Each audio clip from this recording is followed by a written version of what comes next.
Hey, welcome back. Another day, another vlog. How are we all peoples out there? Monday in YouTube land or wherever you are in the States, Europe, Africa, Asia. Welcome back. Thanks for stopping by and popping in to see me on this Monday. Hopefully your day wasn't too bad. It wasn't too bad of a Monday. It wasn't too much piled up waiting for you to get in to get done. And you got it. At least we're done for the day and you can sort of get in, and there's only 4 days to go for you for the weekend. And 1 day for me for a sleep in and a bit of photography. Got a bit of a spot lined up the camp where I'm going to be checking out on my morning on my sleep in. So looking forward to that. A couple of ideas in my head of compositions and stuff I want to sort of suss out. So looking forward to that. Footy video looking pretty good. Fingers crossed maybe tonight. I've got it pretty much laid out. A fair bit of the major stuff done. I've got to do some music, some transitions, some audio, bits and pieces like that, and just sort of fine tune it all now. Basically get some music in. I've got most of the songs I sort of want for it. So maybe tonight, definitely by tomorrow night, I'll have the new video out, the Super Takama Playoffs series. So yeah, looking forward to that. Hopefully it won't be finished, won't take too long. Then I can start straight away tomorrow night into the next one because I've got a big pile of stuff I need to get out here. So I'm just going to keep editing for this swing, and I should hopefully have another 3 or 4 movies by the time I fly out of here for the last time for 5 months. So that should be good. Now, Samsung S20 locked in date for the release of that. They've come out and said 11th of February is when it's going to be happening. It's an official release. Along with that release, they're going to be doing the Galaxy 2 flip phone. That's that one to go up against the Motorola Razr. So that'll be pretty interesting how that comes. And also the new Samsung wireless earbuds will be coming out because the S20s, as we know, have no cord. So there'll be no corded headphones on the new S20. Couple of new things, or not new things on it. Definitely 120 hertz. They're saying across all 3 models. The 3 models will be S20, the 20 Plus, and then the 20 Ultra. The Ultra is the biggest, the 6.7. I don't really know why they do. I can understand the 3 models and the sizes. That's fine.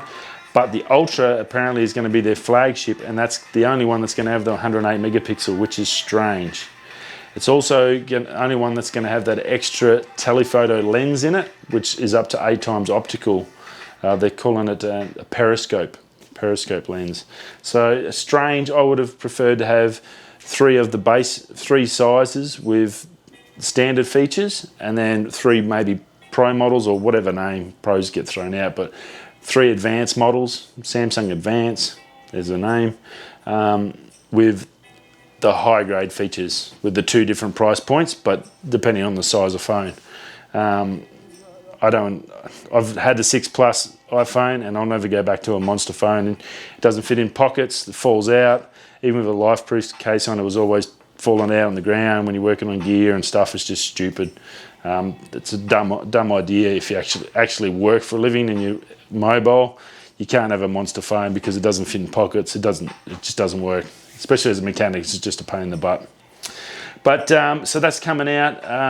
So yeah, 11th of Feb, clear out your credit cards for you Samsung guys. If you need a new phone, that'll be locked in. You want to get in pretty quick. I'd say they're going to be flying off the shelves with that new 865 Snapdragon in it. 8K video. 8K, can't wait to see how that goes and what that's going to do for stuff like YouTube. I think that's going to be a big game changer. If it's as good as what they're saying, we'll see how they go. Need to test it. Foxxcon, they were, with the tariffs wars and everything like that, they were hedging their bets, and they were going to build a massive big manufacturing facility in India, $5 billion, 40 hectares, massive joint. Someone else got the land given to them. It's in some cheap tax zone, whatever you call it. So they sort of got smashed there.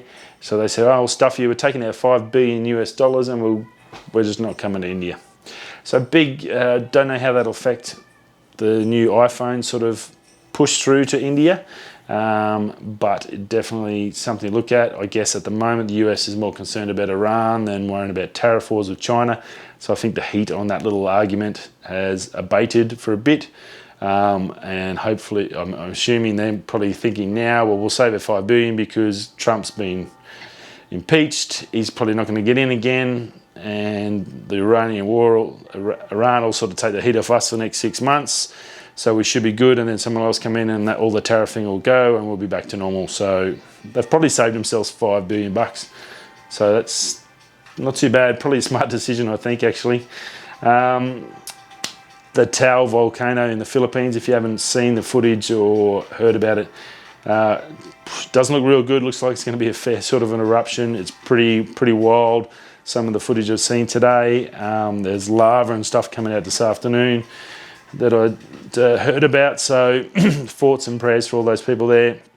It's in the middle of like a big sort of a lake. It's like a little land that seems to have disappeared, but it's really not that far to Manila, so it's probably going to affect a lot of the Philippines.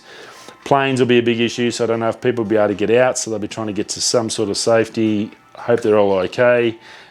Be safe. Don't do anything silly. It's not worth it. But there was some pretty wild footage.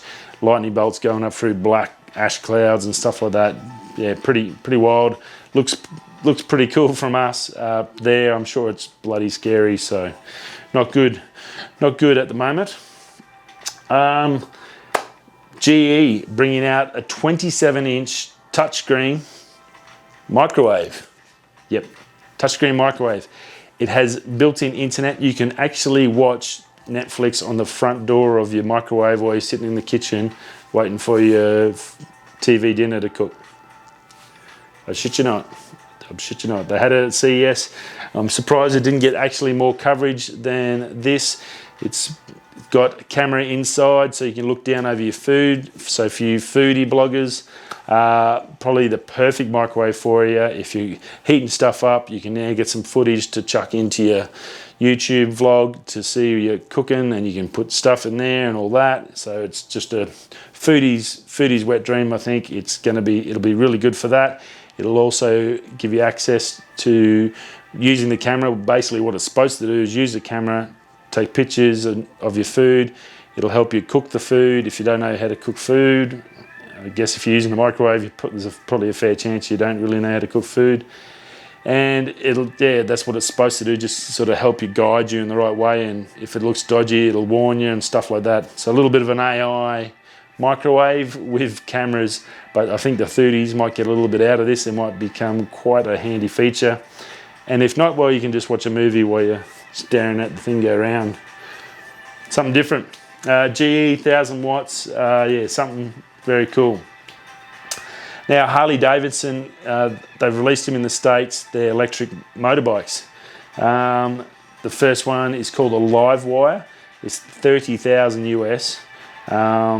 Pretty cool bit of kit, looks really nice. It's a nice looking bike. 86 foot-pound torque, 105 horsepower, 15.5 kilowatt battery, about 235 kilometers in the city.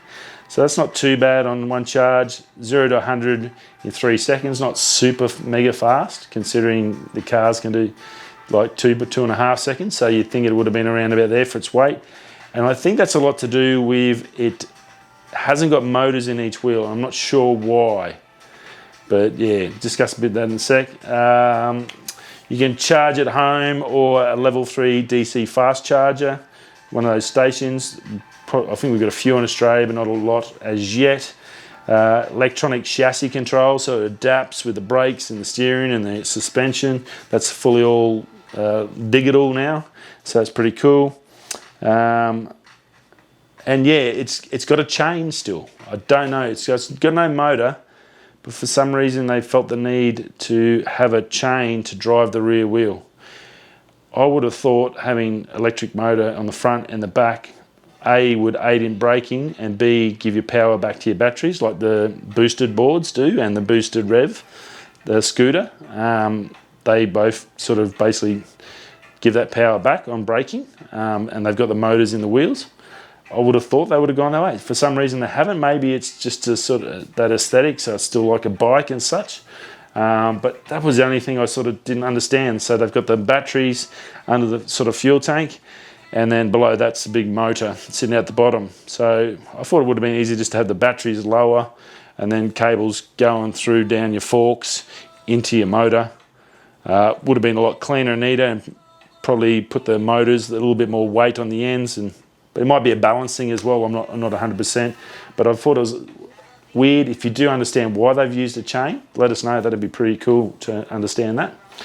Now they also, while I was checking that out, they've basically built a whole new department on electronic two-wheel vehicles. So things like little push bikes to races, to off-road mountain bikes, to dirt bike trials, for all electric. Definitely worth a look. I'll try and chuck some photos in the thumbnail for you to have a bit of a gander, but if you're into sort of electric bikes, if anything, definitely worthwhile. Not really much released as such, but they've got a heap coming out, and obviously have that Harley Davidson brand name. If you've got the big motorbike and you want the mountain bike to go with it to take the kids out, this might be something. They do even have kids bikes, little mini Harleys with electric batteries, so very, very cool, something different. And the last one, sort of Weber. This again, couple still got some dribs and drabs from CES. The Weber Smoke 3 Connect Barbecue. Fully automated smoke-free Weber, digital display. You put your little pellets, the wood pellets they use. You've got a big hopper at the back. You fill that up before you get it all hot. It'll tell you when to turn it on, what temperature. It'll tell you when it gets the temperature. It'll automatically feed those wood pellets into the fire to get that. So you get the flavour going through the meat. It'll tell you when to turn it, what temperature the meat is. You put your probes in, plug it in the machine, and then it'll all come to your phone. So just send you the phone, hey mate, you're gonna need to turn your meat. No worries, man, I'll be out there in a sec. Flip your meat, beautiful, magic brisket. Very, very cool. I thought it was pretty smart and a good way to go for them. Barbecues have pretty much not got any different. Embracing the digital technologies, probably something pretty good. Unlike the microwave, it doesn't have Netflix. But I think this is actually probably quite useful, and I thought it was going to be mega expensive, but the 25 litre, I think it was 25 litres, which the oven, 990 US, so that's probably about 1,500 Australian, which ain't too bad for a barbecue. That's the full digital one, and I think the bigger one, I think was a 40 litre or something, so that's like a lot of meat. That was about the 1,500 US mark, I think, from memory. So really not that expensive for a barbecue, considering what they do cost here in Australia. Some of them can be in the thousands already. So for Weber to do that, they've got a good name, good quality. It's got all the Weber technology built into it. Now it's got all that digital stuff in there. If you're into that, definitely check that out. If you need a new barbecue, might be time to go digital. Anyway, that's it for me. I've got more editing to do, stuff to do, washing night tonight. Got to get all the uniforms washed up, ready to go. Get some dinner, and then back to work. Get this videos out for you. Anyway, thanks for stopping by. Hope you've had a great day. Wasn't too bad for a Monday. We'll see you all tomorrow, shift change night, Tuesday. Another day, another vlog. Thanks for being here.